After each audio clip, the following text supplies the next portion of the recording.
Yo, salut tout le monde, c'est Lorenz. Aujourd'hui, je vous propose de découvrir 5 anecdotes étonnantes sur les pharaons. J'ai décidé de vous présenter 5 anecdotes sur les pharaons et tout ce qui se lie à l'égyptologie, car c'est un sujet vraiment super intéressant et comme d'habitude, je me devais de vous en apprendre plus sur cette période que nous avons étudiée pour beaucoup dans nos cours de primaire. D'ailleurs, amis fans de bière, bien que l'épisode soit centré sur les pharaons, je vous réserve une anecdote sympa sur cet alcool que j'aime partager avec mes potos. Bref, afin de vous rappeler de bons souvenirs et cela sans plus attendre, je vous propose de découvrir ces 5 anecdotes intéressantes sur les pharaons et ce qui les entoure, que vous pourrez à l'occasion, pourquoi pas, ressortir autour de vous.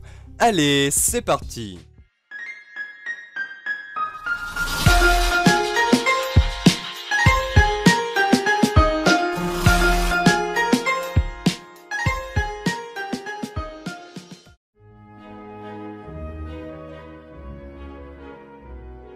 Comme d'habitude, je vous propose de vous présenter rapidement en premier lieu l'époque que nous étudions. Vous l'aurez deviné, je vais vous présenter l'origine des pharaons. L'Égypte antique est une ancienne civilisation d'Afrique du Nord-Est, concentrée tout le long du Nil, dans ce qui constitue aujourd'hui l'Égypte actuelle. La civilisation de l'Égypte antique prend forme autour de 3150 avant Jésus-Christ, avec l'unification politique de la Haute-Égypte au sud et de la Basse-Égypte au nord, et cela sous le règne du premier roi et se développe sur plus de 3 millénaires.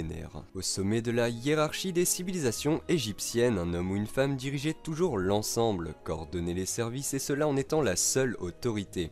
Je veux bien sûr vous parler du pharaon. Le pharaon servait donc à désigner les rois de l'Égypte antique. Le pharaon tirait directement son pouvoir des dieux, il était à la fois leur descendant et premier serviteur. Il n'a d'ailleurs jamais été question pour le peuple égyptien de l'époque de remettre en question le choix des dieux. Ces souverains se sont succédés sur une période historique de plus de 3 millénaires, comprise entre 3150 et 30 avant Jésus-Christ. Plus de 345 noms de pharaons nous sont parvenus grâce à de multiples attestations, dont des listes royales compilées par les scribes égyptiens ou des trouvailles archéologiques, comme par exemple grâce aux travaux d'Howard Carter, un grand archéologue britannique qui a découvert la tombe d'un pharaon que vous devez sûrement tous connaître.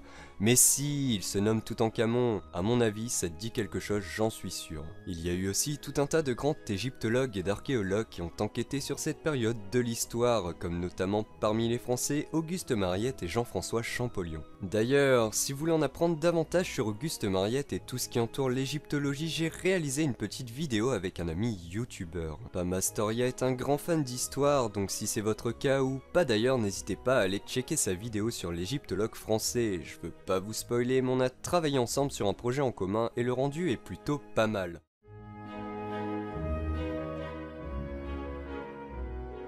Dans la précédente anecdote, je vous ai parlé rapidement du pharaon Toutankhamon, découvert par l'archéologue Howard Carter. Je voudrais d'ailleurs m'attarder quelques instants sur ce dernier. En effet, Toutankhamon naît vers 1345 avant Jésus-Christ et le 11e pharaon de la 18e dynastie. Il serait la progéniture selon les dernières études génétiques du pharaon Akhenaton et de la propre sœur de ce dernier. Oui, vous avez bien entendu, Toutankhamon, le plus célèbre des pharaons, est le fruit d'un inceste. Grâce aux avancées dans le domaine de l'analyse d'ADN, les scientifiques ont conclu que son père, Akhenaton, l'avait, comme je vous l'ai dit à l'instant, conçu avec sa propre sœur. Mais ce n'est pas pour ça que je voulais m'attarder sur ce dernier. Toutankhamon est le pharaon le plus célèbre et ça car tout le monde le connaît. Pourtant, il n'a régné que peu de temps. Selon des estimations, il serait mort à l'âge de 19 ans à cause du paludisme et ce dernier n'a pas marqué l'histoire de l'Égypte antique. De plus, je suis même pas sûr qu'il ait frappé les esprits des Égyptiens de l'époque. Néanmoins, il est grave connu pour deux raisons. Tout d'abord, le pharaon Toutankhamon doit sa célébrité à la découverte de sa sépulture par l'archéologue britannique Howard Carter, et cela le 4 novembre 1922. Dans son tombeau, les archéologues ont pu trouver de fabuleux trésors accompagnant la momie de ce jeune roi. Mais la notoriété de la découverte augmenta grâce à une légende reprise par la presse de l'époque et faisant état d'une malédiction du pharaon. Cependant, Howard Carter, qui aurait dû se trouver aux premières loges de la malédiction, n'est mort que 17 ans après les faits. Bon, ce sont des écrivains qui avaient fait circuler ce genre de superstition évoquant la terrible malédiction d'une momie revenue à la vie pour punir les profanateurs de son tombeau.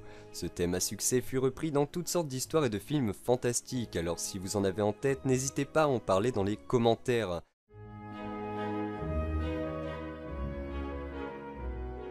L'Égypte ancienne était une civilisation polythéiste, elle vénérait en effet plusieurs dieux, et bien que durant la 18e dynastie, lorsque le pharaon Akhenaton était au pouvoir, l'Égypte antique est devenue monothéiste. Cette dévotion d'un dieu était d'ailleurs centrée autour d'Athènes, le disque du soleil qui fut attribué au dieu Ra. Sinon à part ça, elle fut essentiellement polythéiste, le nombre de dieux ayant existé serait environ de 45 divinités, bien qu'en fonction du temps et des pharaons, de nombreux dieux et déesses ont existé temporairement et n'ont pour certains pas marqué l'histoire de l'Égypte ancienne. Néanmoins, ils avaient pour beaucoup un certain point commun. En effet, les dieux étaient le plus souvent représentés avec un corps humain et une tête d'animal. Des exemples, il y en a énormément. Anubis, qui était le maître des nécropoles et le patron des embaumeurs, était un homme avec une tête de chacal. Ré-Ura, l'un des dieux principaux de l'Égypte antique, qui représentait l'évolution du soleil sous trois formes distinctes, lui il était plutôt mi-homme, mi-faucon. Évidemment, il y avait aussi, et bien que je ne sois pas sûr que le terme soit français, des dieux non animalisés. Attention néanmoins, quand on voyait un corps animal et une tête humaine, cette image ne représentait en aucun cas les dieux, mais elle était souvent utilisée pour représenter les rois de l'époque, donc les pharaons.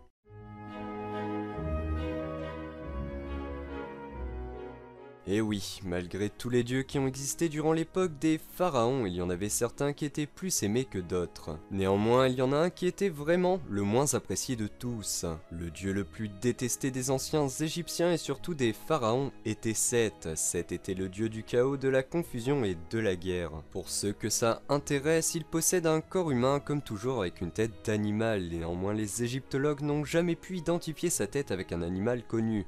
Peut-être a-t-il disparu au cours du temps, on ne le saura jamais. Mais vous devez sûrement vous demander pourquoi il était le plus détesté des dieux, non ?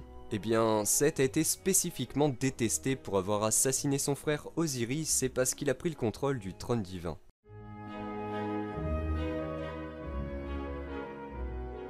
Bon, pour terminer cet épisode, comme je vous l'ai promis au tout début de cette vidéo, je voudrais vous parler d'une boisson assez étonnante. En effet, si je vous dis 1664, l'EF ou encore cuvée des trolls, vous me dites facile, c'est de la bière, et vous avez raison. Néanmoins, si je vous parle du nectar du Nil, vous me demanderez sûrement si c'est un jus de fruits ou une eau de vie. Pourtant, tout comme les bières que je vous ai présentées à l'instant, c'était aussi une boisson alcoolisée proche de la bière. En effet, la bière existait en Égypte bien avant les pyramides, en 1989, des archéologues en fouillant l'ancienne cité de Hierakonpolis sur les rives du Nil ont découvert une brasserie vieille de 5400 ans. Vous devez sûrement vous en douter, mais en fonction du statut de l'époque, la bière était de plus ou moins bonne qualité. Bon, on ne connaît pas vraiment le nom exact qui était donné à cette boisson à l'époque, par contre on sait que la bière qui était fabriquée dans cette brasserie était apparemment un savant mélange d'eau du Nil, de pain mal cuit, de malt et de jus de date. D'ailleurs, si vous réussissez la recette, faites-m'en part dans les commentaires, je serais curieux de la goûter autour d'un verre avec vous.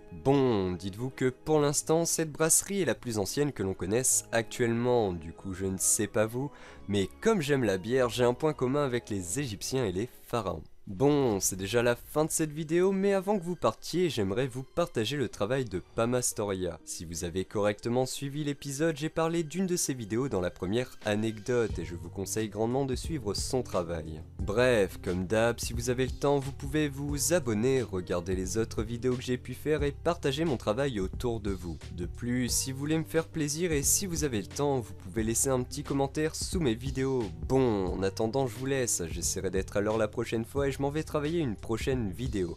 Je vous dis à la prochaine, allez, coucou tout le monde!